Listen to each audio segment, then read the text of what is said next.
La palabra está tomada de la Biblia latinoamericana en el Nuevo Testamento. Vamos a continuar con el estudio del libro Cartas a los Hebreos. Quedamos y continuamos en el capítulo 7, Melquisedec, figura de Cristo. Así dice la palabra del Señor.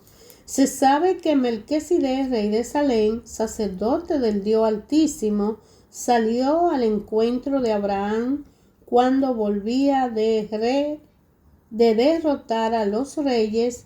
Bendijo a Abraham y Abraham le dio la 10ª parte de todo el botín. El nombre de Melquisedec significa rey de justicia y además era rey de Salem, o sea, rey de paz. No se mencionan ni sus padres ni su madre. Aparece sin antepasado. Tampoco se encuentra el principio ni el fin de su vida. Aquí tienen pues la figura del Hijo de Dios, el sacerdote que permanece para siempre. Imagínense quién puede ser este hombre al que nuestros antepasados Abraham entrega la 10ª parte del botín. Solamente los sacerdotes de la tribu de Leví están facultados por la ley para cobrar el diezmo de mano del pueblo, es decir, de sus hermanos de la misma raza de Abraham. Y aquí Melquisedec, que no tiene nada que ver con los hijos de Leví, cobra de Abraham el diezmo y después bendice a Abraham, el hombre de la promesa de Dios. Pero no cabe duda que corresponde al superior bendecir al inferior. En el primer caso, los hijos de Leví que cobran el diezmo son hombres que mueren. En cambio, Melquisedec es presentado como el que vive.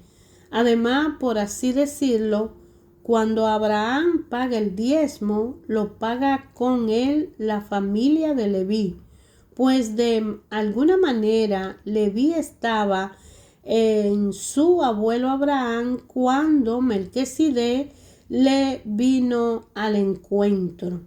Así pues, si bien el sacerdocio de los levistas es el fundamento de las instituciones de Israel, no son capaces de llevar al pueblo a la región perfecta, sino ¿qué necesidad habría de otro sacerdocio, no a semejanza de Aarón, sino a semejanza de Melquisedec? Y si hay un cambio en el sacerdocio, necesariamente la ley también ha de cambiar.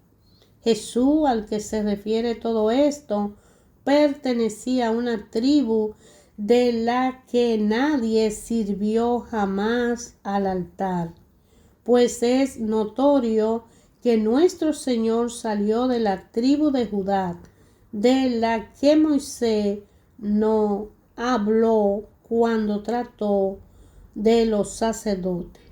Todo esto se hace más claro si el sacerdote, a semejanza de Melquisedec, recibe su cargo no por efecto de una ley humana, sino por el poder de la vida que no conoce ocaso.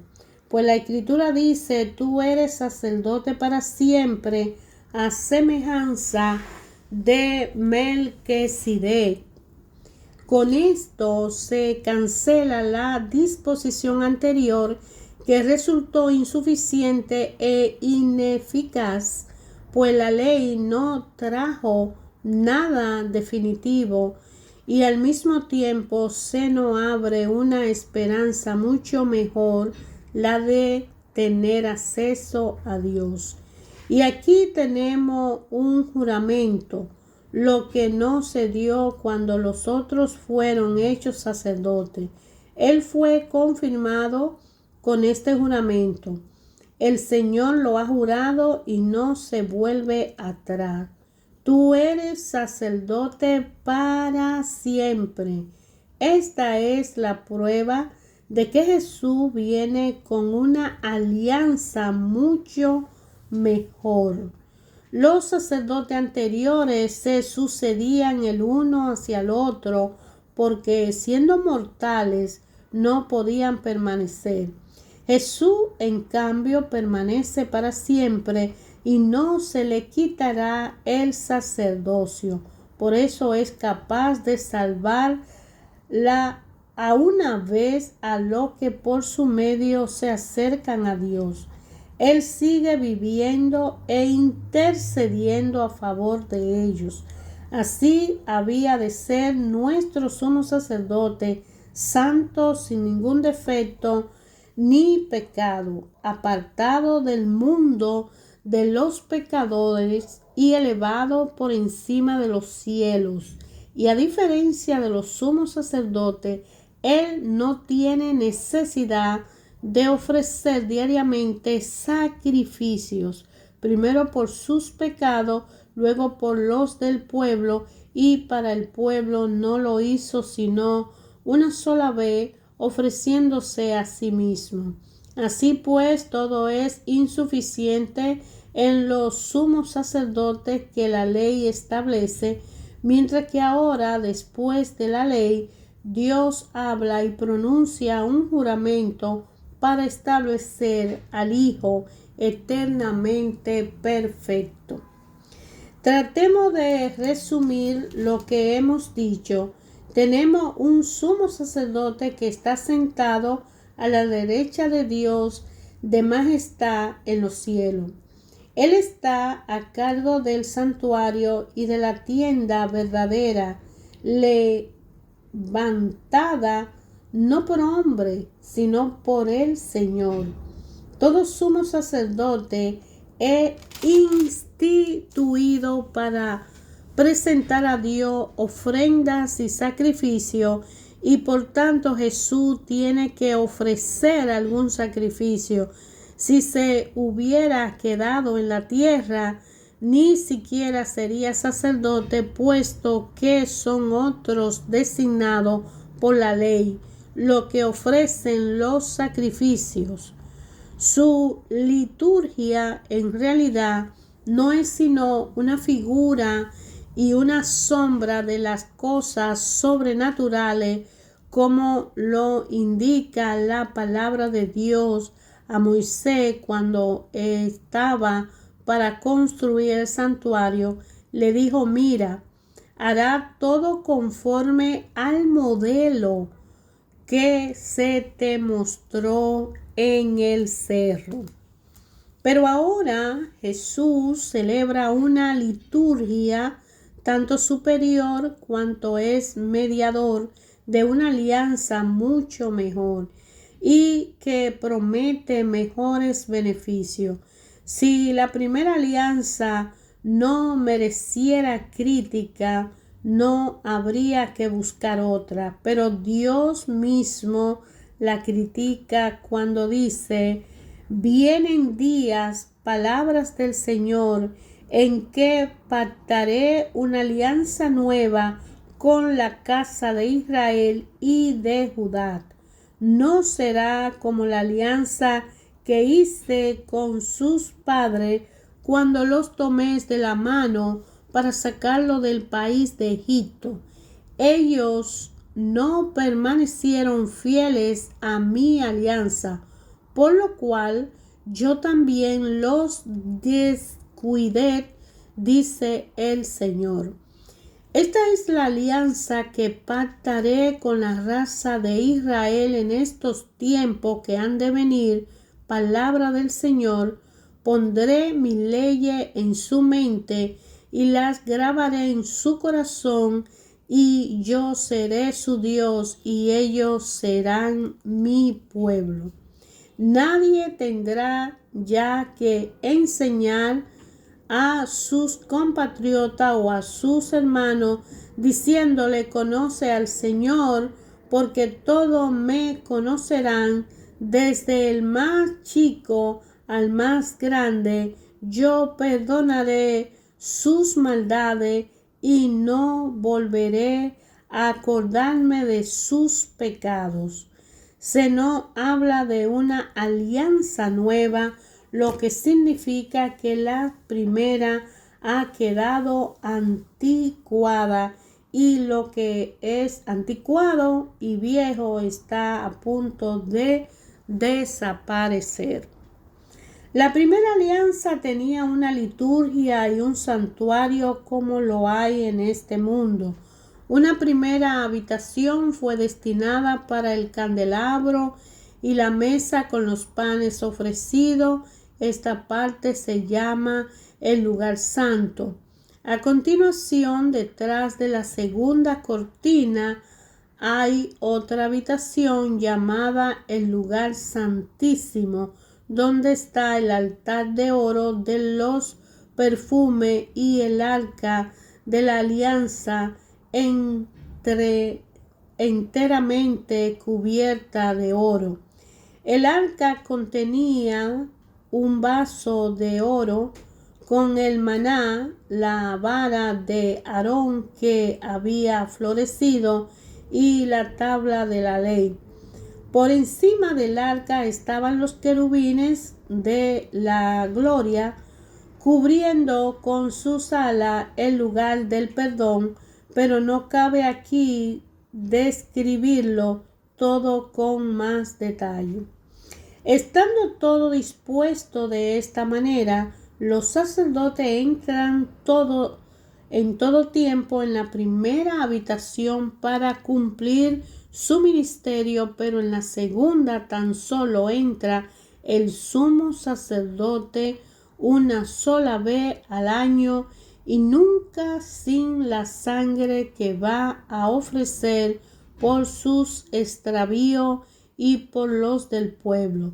De este modo, el Espíritu nos enseña que mientras esté en pie la primera habitación, el camino que lleva al santuario no está abierto. Todo esto contiene una enseñanza para el tiempo presente. Las ofrendas y sacrificios que se presentan a Dios no pueden llevar a perfección interior a quienes los ofrecen. Estos alimentos, bebidas y diferentes clases de purificación por el agua son ritos de hombre y solamente valen hasta el tiempo de la reforma. Cristo vino como el sumo sacerdote que nos consigue los nuevos dones de Dios y entró en un santuario más noble y más perfecto, no hecho por hombre, es decir, que no es algo creado. Y no fue la sangre de chivo o de novillo la que le abrió el santuario, sino su propia sangre, cuando consiguió de una sola vez la liberación definitiva.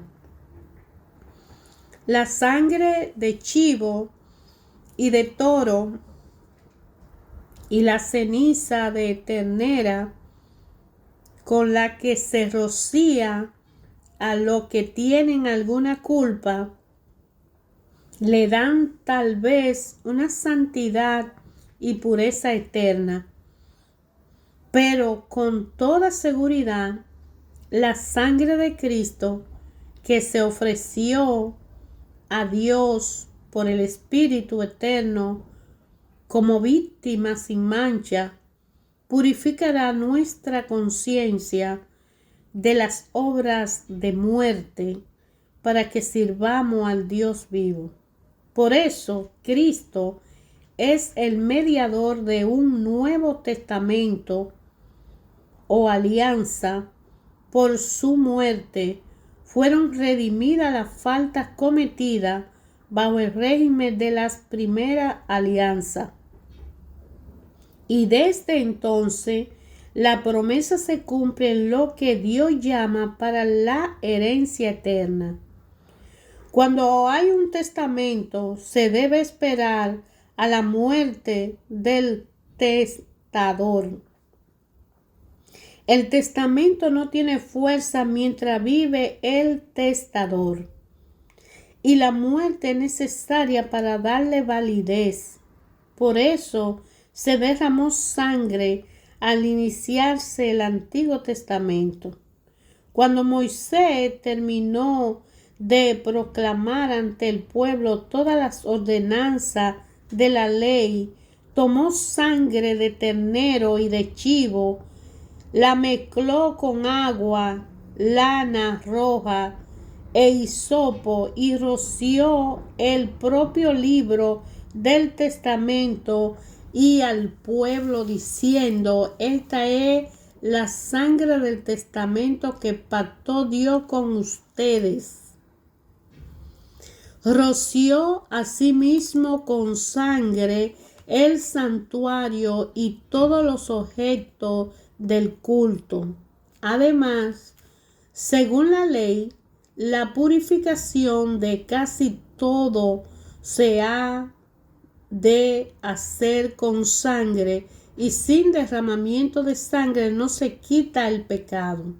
Tal vez fuera necesario purificar aquellas cosas que solo son figuras de las realidades sobrenaturales, pero esas mismas realidades necesitan sacrificio más excelente, pues ahora no se trata de un santuario hecho por hombre, figura del santuario auténtico, sino que Cristo entró en el propio cielo, donde está ahora ante Dios en favor nuestro. Él no tuvo que sacrificarse repetidas veces, a diferencia del sumo sacerdote que vuelve todos los años con una sangre que no es la suya. De otro modo, hubiera tenido que padecer muchísimas veces desde la creación del mundo. De hecho, se manifestó una sola vez al fin de los tiempos para abolir el pecado con su sacrificio. Los hombres mueren una sola vez y después viene para ello el juicio. De la misma manera, Cristo se sacrificó una vez para quitar los pecados de una multitud. La segunda vez se manifestará a todos aquellos que lo esperan como a su Salvador, pero ya no será por causa del pecado. La religión de la ley tiene una sombra de los bienes por venir, pero no la verdadera figura de las cosas. Por eso no puede llevar a la perfección mediante los sacrificios a los que vuelven a ofrecerlo año tras año. De otro modo, quedarían puros de una vez gracias a su culto, ya no se sentirán culpables de ningún pecado y dejarían de ofrecer sus sacrificios. Pero no, cada año estos sacrificios recuerdan sus pecados. Es que la sangre de los toros y de los chivos no tiene valor para quitar los pecados. Por eso, al entrar Cristo en el mundo, dice: tú no quisiste sacrificio ni ofrenda, sino que me formaste un cuerpo. No te agradaron los holocaustos ni los sacrificios por el pecado. Y entonces dije: aquí estoy yo, oh Dios, como en un capítulo del libro está escrito de mí, para hacer tu voluntad. Comienza por decir: no quisiste sacrificio ni ofrenda, ni te agradaron holocausto o sacrificio por el pecado. Y sin embargo, esto es lo que pedía la ley. Entonces sigue: aquí estoy yo para hacer tu voluntad. Con esto anula el primer orden de las cosas para establecer el segundo. Esta voluntad de Dios de que habla es que seamos santificados por la ofrenda única del cuerpo de Cristo Jesús. Los sacerdotes están de servicio diariamente para cumplir sus oficios, ofreciendo repetidas veces los mismos sacrificios que nunca tienen el poder de quitar los pecados. Cristo, por el contrario, ofreció por los pecados un único y definitivo sacrificio y se sentó a la derecha de Dios, esperando solamente que Dios ponga a su enemigo debajo de su pie. Su única ofrenda lleva a la perfección definitiva a los que santifica. No lo declara el Espíritu Santo. Después de decir, esta es la alianza que pacté con ellos en los tiempos que han de venir, el Señor añade, pondré mis leyes en su corazón y las grabaré en su mente. No volveré a acordarme de sus errores ni de sus pecados. Pues bien, si los pecados han sido perdonados, ya no hay sacrificio por el pecado. Así pues, hermanos, no podemos dudar de que entraron en el santuario en virtud de la sangre de Jesús. Él no abrió ese mismo y nuevo y vivo a través de la cortina, es decir, su carne, teniendo un sacerdote excepcional a cargo de la casa de Dios. Acerquémonos con corazón sincero, con fe plena, limpios interiormente de todo lo que mancha la conciencia y con el cuerpo lavado con agua pura. Sigamos profesando nuestra esperanza sin que nada nos pueda conmover, ya que es digno de confianza aquel que se comprometió. Tratemos de superarnos el uno al otro en la forma de amar y hacer el bien. No abandonen la asamblea como algunos acostumbran hacer, sino más bien anímense unos a otros, tanto más cuanto ven que se acerca el día. Si pecamos voluntariamente después de haber recibido el pleno conocimiento de la verdad, no puede haber ya sacrificio por el pecado, solamente queda la perspectiva tremenda del juicio y del fuego que devora a los rebeldes. No hay misericordia para el que desprecia la ley de Moisés. Es condenado a muerte por el testimonio de 2 o 3 personas. ¿Qué pasará entonces con el que pisotea al Hijo de Dios? ¿Qué castigo merecerá, según ustedes, el que ha profanado la sangre de la alianza con la cual fue santificado y ha insultado al Espíritu, don de Dios?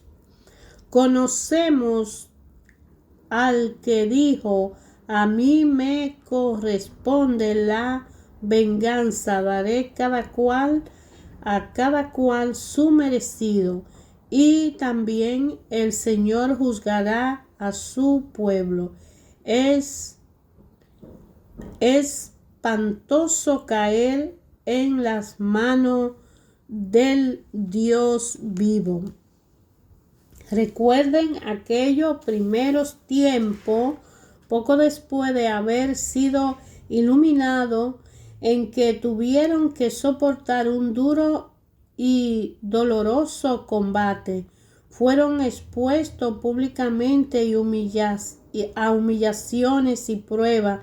Tuvieron que participar del sufrimiento de otros que fueron tratados de esta manera. Sufrieron con los que iban a la cárcel, le quitaron sus bienes y lo aceptaron gozoso, sabiendo que le esperaba una riqueza mejor y más duradera. Por eso no pierdan ahora su resolución que tendrá una recompensa grande. Es necesario que sean constantes en hacer la voluntad de Dios para que consiga su promesa. Acuérdense, dentro de poco, muy poquito tiempo, el que ha de venir llegará, no tardará. Mi justo si cree vivirá, pero si desconfía ya no lo miraré con amor. Nosotros no somos de los que se retiran y pierden, sino que somos hombres de fe que salvan sus almas. La fe es como aferrarse a lo que se espera, es la certeza de las cosas que no se pueden ver. Esto mismo es lo que recordamos en nuestros antepasados. Por la fe creemos que las etapas de la creación fueron dispuestas por la palabra de Dios. Entendemos que el mundo visible tiene su origen en lo que no se palpa. Por la fe de Abel, su sacrificio fue mejor que el de su hermano Caín. Por eso fue considerado justo, como Dios lo dio a entender, aprobando sus ofrendas, y aun después de muerto, por su fe sigue clamando. Por su fe también Enoc fue trasladado al cielo en vez de morir, y los hombres no volvieron a verlo, porque Dios se lo había llevado. Antes de que fuera arrebatado al cielo, se nos dice que había agradado a Dios. Pero sin la fe es imposible agradar a Dios. Y si antes no cree que existe y que recompensa a los que lo buscan, por la fe Noé escuchó el anuncio de acontecimiento que no se podía anticipar y construyó el arca en que iba a salvarse con su familia. La fe de Noé condenaba a sus contemporáneos y por ella alcanzó la verdadera rectitud, fruto de la fe. Por la fe Abraham, llamado por Dios, obedeció la orden de salir para un país que recibiría en herencia. Hermanos, y partió sin saber a dónde iba. La fe hizo que se quedara en tierra prometida que todavía no era suya. Allí vivió en tienda de campaña, lo mismo que Isaac y Jacob, a lo que beneficiaba la misma promesa, pues esperaban la ciudad de sólidos cimientos, cuyos arquitectos y constructores Dios. Por la fe pudo tener un hijo a pesar de su avanzada edad y de que Sara era también estéril, pues tuvo confianza en el que se lo prometía. Por eso de este hombre únicamente, ya casi impotente, nacieron descendientes tan numerosos como las estrellas del cielo e innumerables como los granos de arena de la orilla del mar.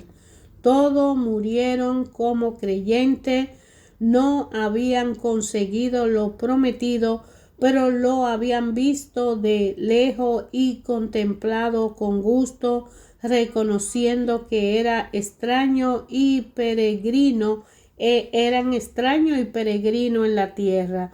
Lo que así hablan hacen ver claramente que van en busca de una patria, pues si hubieran añorado la tierra de la que habían salido, tenían la oportunidad de volver a ella, pero no aspiraban a una patria mejor, es decir, a la del cielo. Por eso Dios no se avergüenza de ello, ni de llamarle su Dios, pues Él le preparó la ciudad.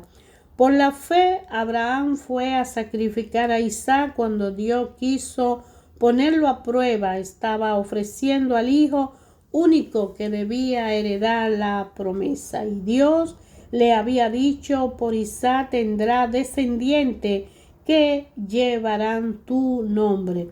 Abraham pensó: seguramente Dios es capaz de resucitar a los muertos, por eso recobró a su hijo, lo que tiene un sentido para nosotros.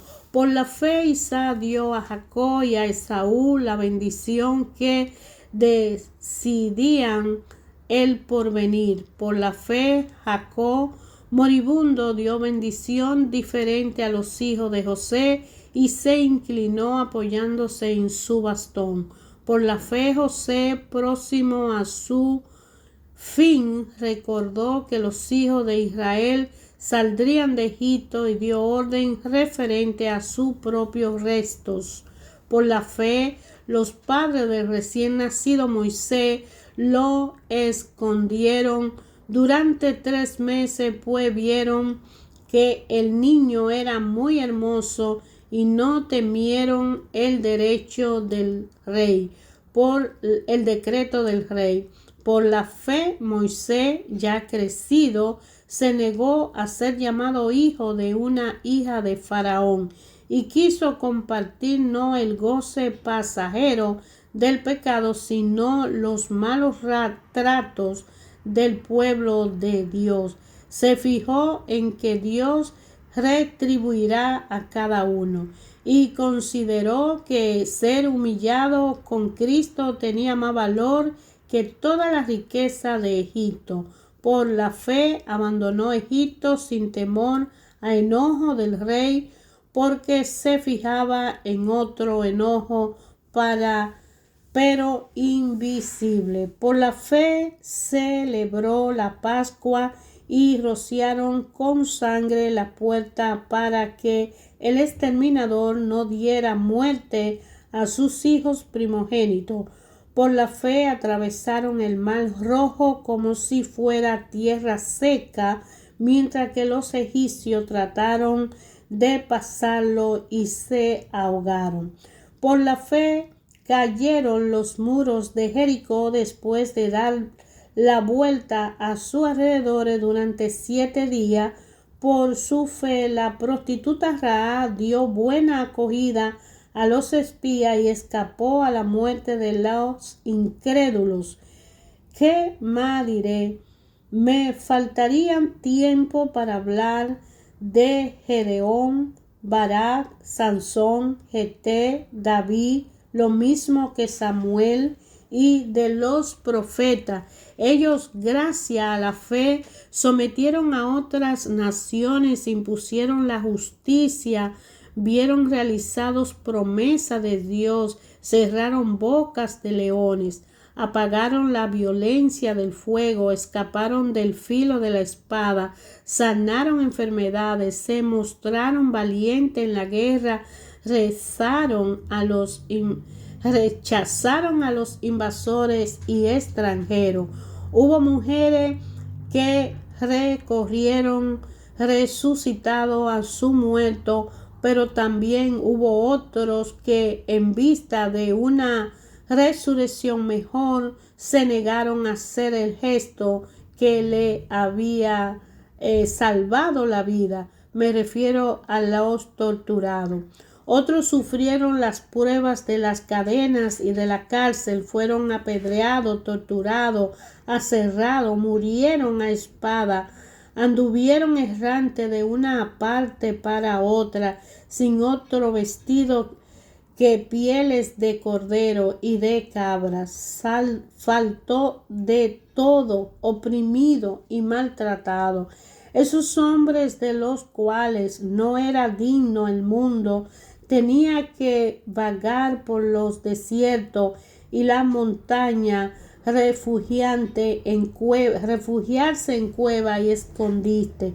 Todos estos merecieron que se recordara su fe, pero no por eso consiguieron el objeto de la promesa. Es que Dios veía más lejos y pensaba en nosotros y no debía llegar al término antes de nosotros.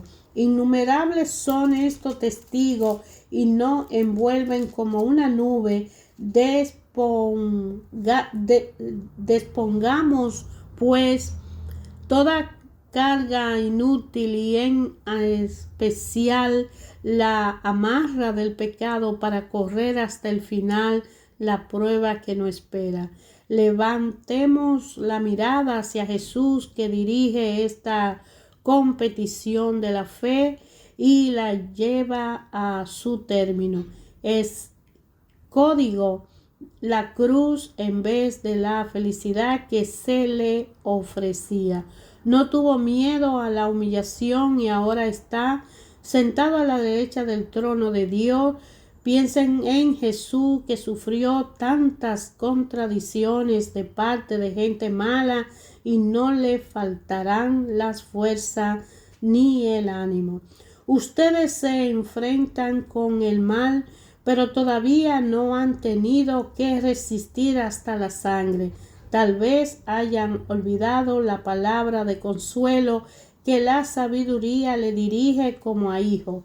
Hijo, no te ponga triste porque el Señor te corrige. No te desanime cuando te reprenda, pues el Señor corrige al que ama y castiga al que recibe como hijo. Ustedes sufren, pero es para su bien, y Dios lo trata como a hijos.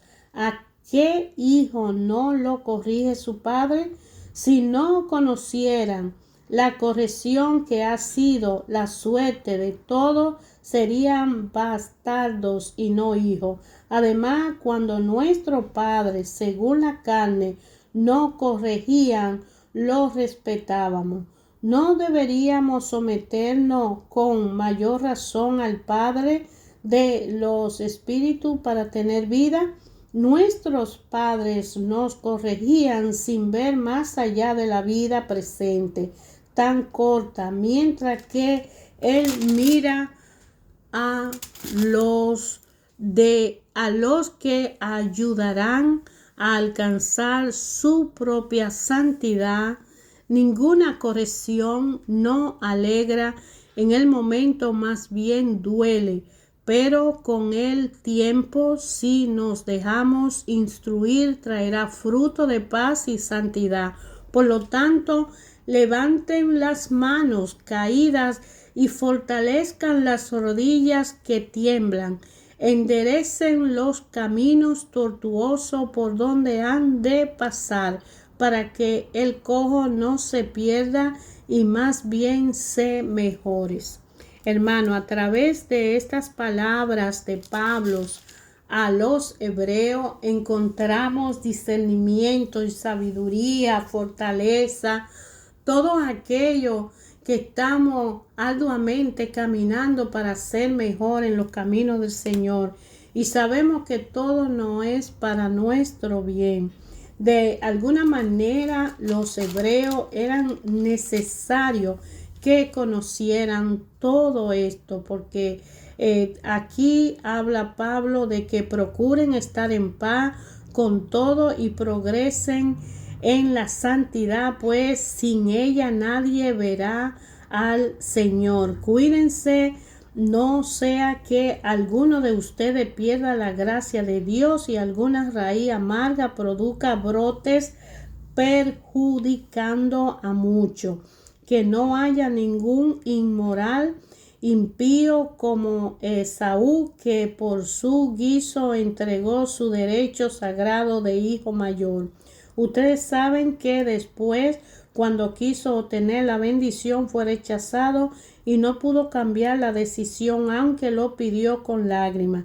Recuerden su iniciación, no hubo aquel fuego físico que ardiera junto a la nube oscura a la tempestad, con el sonido de la trompeta y una voz tan potente que los hijos de Israel suplicaron que no se le hablara más. De este modo acataron aquella orden de no acercarse. Quien toque el monte, aunque sea un animal, deberá ser apedreado.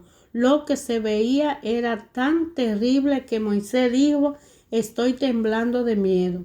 Ustedes, en cambio, se han acercado al cerro de Sión, a la ciudad del Dios vivo, a la Jerusalén celestial con sus innumerables ángeles, a la asamblea en fiesta de los primeros ciudadanos del cielo, a Dios, juez universal, al que rodea los espíritus de los justos que ya han alcanzado su perfección, a Jesucristo, el mediador de la nueva alianza, llevando la sangre que purifica y que clama a Dios con más fuerza que la sangre de Abel. Cuidado pues de hacerse los sordos con el que habla, pues si no se salvaron en aquel tiempo los que desoyeron la palabra del profeta en la tierra, menos todavía nosotros, si no desentendemos del que habla desde los cielos. Su voz conmovió entonces la tierra, pero ahora se nos da este aviso. Esta última vez haré temblar no solo la tierra, sino también el cielo. Las palabras esta última vez indican que serán cambiadas las cosas que pueden ser conmovidas, es decir, la creada, y solo permanecerán las que no se conmueven. Por eso, si hemos recibido el reino que no se puede conmover, conservemos esta gracia y sirvamos a Dios como Él desea, con amor y de verdad, pues nuestro Dios es fuego devorador. Y todos los consejos para aquel que desea continuar los caminos del Señor, podemos ilustrar, educarnos y estudiar como un aprendizaje en disciplina y doctrina para la fe, para aumentar, para poner y activar la fe poquita o mucha que cada uno de nosotros tiene.